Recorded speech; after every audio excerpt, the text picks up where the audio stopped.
Hello friends.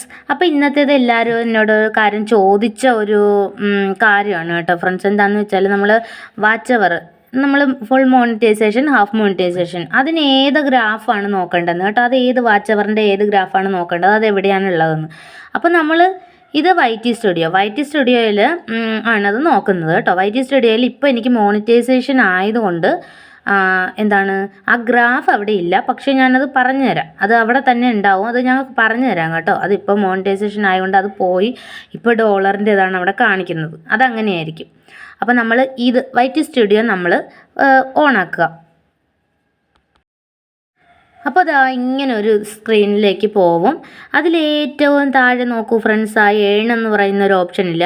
അതല്ലാതെ നമ്മൾ ഈ വ്യൂസിലൊക്കെ ചിലർ നോക്കും. വ്യൂസിൽ പ്രസ് ചെയ്ത് കഴിയുമ്പോൾ അത് അവരുടെ വേറൊരു ഗ്രാഫാണ് വരുന്നത്.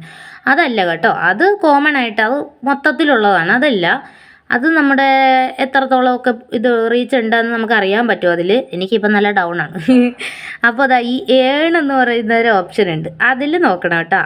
ഏണിൽ പ്രസ് ചെയ്ത് കഴിയുമ്പോൾ അവിടെ ഉണ്ടാവും 3000ൻ്റെ ഗ്രാഫ്. ഹാഫ് മോണിറ്റൈസേഷൻ ആവാത്തവരാണെങ്കിൽ അവിടെ 3000ൻ്റെ ഗ്രാഫ് ഉണ്ടാകും. അല്ലെങ്കിൽ ഹാഫ് മോണി കഴിഞ്ഞവർക്ക് 4000ൻ്റെ ഗ്രാഫ് ഉണ്ടാകും. അവിടെ തന്നെയാണ് നമ്മൾ ഈ മോണിറ്റൈസേഷൻ ആകുമ്പോൾ അപ്ലൈ ചെയ്യാനുള്ള ഒരു ഓപ്ഷനൊക്കെ അവിടെ തന്നെയാണ് വരുന്നത്. അപ്പോൾ ഇതാണ് നോക്കേണ്ടത് കേട്ടോ ഫ്രണ്ട്സ്. വേറെ എങ്ങും പോകണ്ട, വേറെ ഒന്നും നോക്കണ്ട, ഇവിടെ തന്നെ അതാണ് ചെക്ക് ചെയ്യേണ്ടത്. അപ്പോൾ അതിൽ 3000ൻ്റെതാണെന്നുണ്ടെങ്കിൽ അതിൻ്റെ തൊട്ട് താഴെ തന്നെ ഷോർട്സിൻ്റെ വ്യൂസും കാണിക്കും കേട്ടോ. ഷോർട്സിൻ്റെ വ്യൂസും ഉണ്ടാവും. Thank you for watching.